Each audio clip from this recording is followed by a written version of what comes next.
Bismillah. Baik, sekarang kita masuk pada pengertian Al-Quran.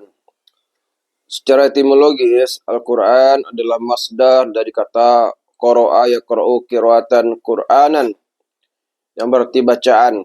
Al-Quran dalam pengertian ini, misalnya terdapat dalam firman Allah, Inna alaina jam'ahu wa Qur'anah, fa iza qara'nahu fattabi' Qur'anah.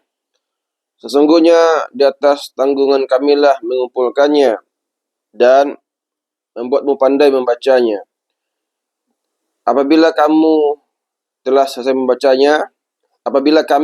selesai membacakannya, maka ikutilah bacaannya itu. Al-Qiyamah ayat 17 sampai dengan 18. Di samping dalam pengertian masdar dengan pengertian bacaan atau cara membacanya, Quran juga dapat difahami dalam pengertian maf'ul dengan pengertian yang dibaca makruh.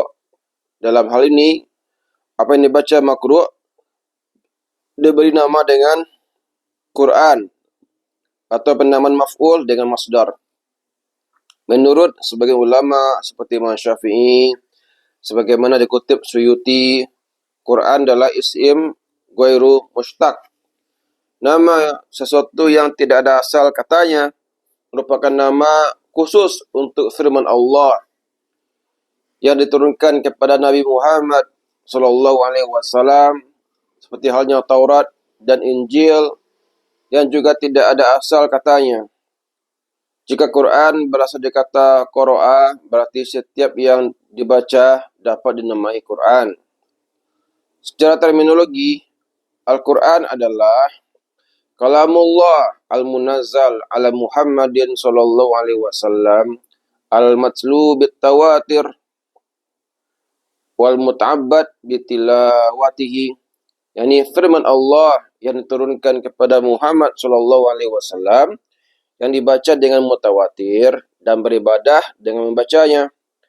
Pengertian terminologis ini dinilai cukup untuk mendefinisikan apa itu Al-Quran. Penyebutan lafaz jalalah Allah setelah kalam membedakan Al-Quran dari kalam atau perkataan malaikat, jin dan manusia. Sifat al-munazzal setelah kalamullah diperlukan untuk membedakan Al-Quran dari kalamullah yang lainnya, karena langit dan bumi dan seluruh isinya juga termasuk kalamullah. Keterangan ala Muhammadin sallallahu alaihi wasallam diperlukan untuk membedakan Al-Quran dengan kalamullah lainnya yang diturunkan kepada Nabi dan Rasul, seperti Taurat kepada Musa, Zabur kepada Daud, Injil kepada Isa, dan Suhuf Ibrahim kepada Musa. Sifat bitawatur diperlukan untuk membedakan Al-Quran dengan firman Allah lainnya yang diturunkan kepada Nabi Muhammad sallallahu alaihi wasallam, tapi tak termasuk kategori mutawatir seperti hadis ahad.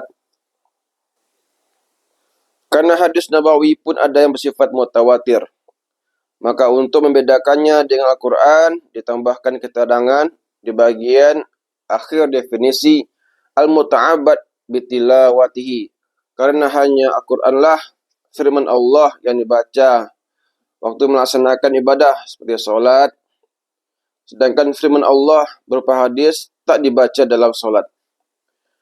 Sebagian ulama masih menambahkan sifat lain. Misalnya Muhammad al-Yasabuni menambahkan sifat al-mu'jiz bil wasitah al-amin Jibril alaihissalam, al-maktub fil masahif, al-mabdu' bi surah Fatihah, dan al-makhtum, ya, al-mukhatam bi surah An-Nas. Lengkapnya definisi Al-Quran versi As-Sabuni adalah huwa kalamullah al-mu'jiz al-munazzal ala khatamil anbiya wal mursalin biwasitatil amin Jibril alaihissalam, al-maktub fil masahif al-manqul ilaina bit tawatur al-muta'abbad bitilawatihi al-mabdu' bi suratil Fatihah al-makhtum bi suratin Nas. Yani firman Allah yang bersifat mukjizat diturunkan kepada penutup para nabi dan rasul dengan perantaraan Alamin Jibril alaihissalam, ditulis di mushaf-mushaf, diriwayatkan kepada kita dengan mutawatir, bernilai ibadah membacanya dimulai dengan surah Al-Fatihah dan ditutup dengan surah An-Nas. Definisi As-Sabuni ini lebih tepat digunakan untuk mushaf, bukan Al-Quran. Karena yang disebut Al-Quran tidak hanya yang ditulis dalam mushaf, tetapi juga yang dibaca secara lisan berdasar hafalan. Apalagi pada era teknologi informasi sekarang, Al-Quran tidak hanya dalam bentuk mushaf yang tertulis, tapi juga dalam bentuk digital, ya. Ada di HP kita, ya, di komputer, dan juga rekaman suara.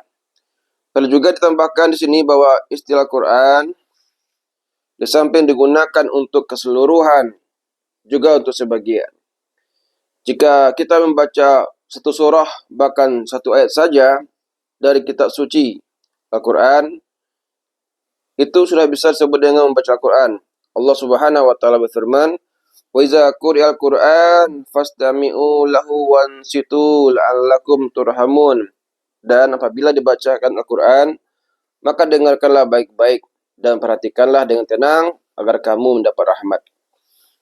Perintah untuk mendengarkan Al-Quran dalam ayat ini berlaku baik tatkala Al-Quran dibacakan seluruhnya atau dibacakan sebagiannya saja. Demikianlah definisi Al-Quran secara etimologis dan terminologis. Lalu apa beda Al-Quran dengan diskusi yang juga merupakan kalamullah? Perbedaannya ada pada teks redaksi. Al-Quran adalah firman Allah yang teks, ya, dan maknanya dari Allah, lafzan wa ma'nan min Allah.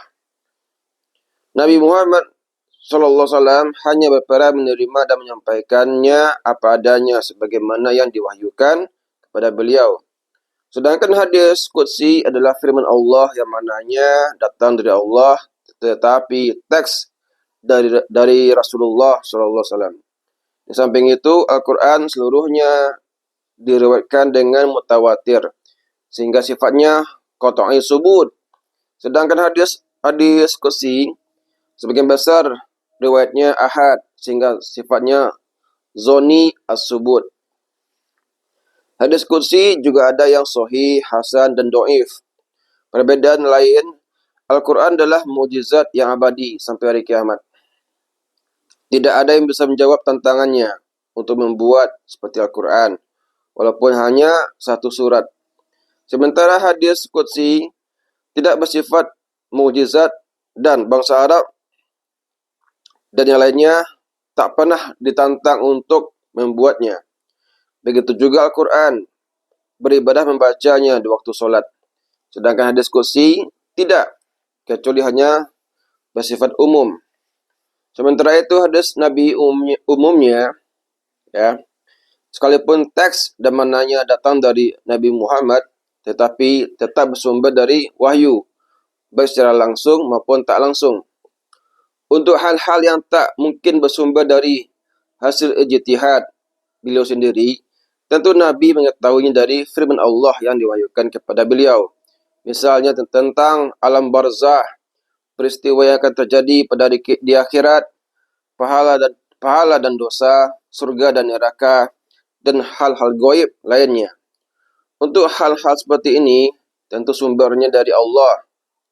Sekalipun Nabi tak mengatakannya sebagai firman Allah sebagaimana Al-Quran dan hadis qudsi. Inilah yang dimaksud dengan hadis nabawi yang bersumber dari wahyu secara langsung. Sedangkan untuk hal-hal yang diungkapkan oleh Nabi berdasarkan ijtihad beliau sendiri, maka nilai wahyunya terletak pada kontrol yang diberikan. Jika ada di antara ijtihad Nabi itu yang salah, Allah akan langsung mengoreksinya. Seperti peristiwa yang terjadi antara Nabi dan Abdullah ibnu Ummi Maktum di Makkah, yang kemudian menjadi sebab turunnya surah Abasa. Inilah yang dimaksud dengan hadis nabawi yang bersumber dari wahyu secara tidak langsung. Jadi ringkasnya, perbedaan antara Al-Quran, hadis qudsi, dan hadis nabawi adalah sebagai berikut. Al-Quran, isi dan redaksi dari Allah. Hadis qudsi, isi dari Allah dan redaksi dari Nabi Muhammad SAW. Sedangkan hadis Nabawi, isi dan redaksi dari Nabi Muhammad, tetapi bersumber dari wahyu langsung atau tidak langsung.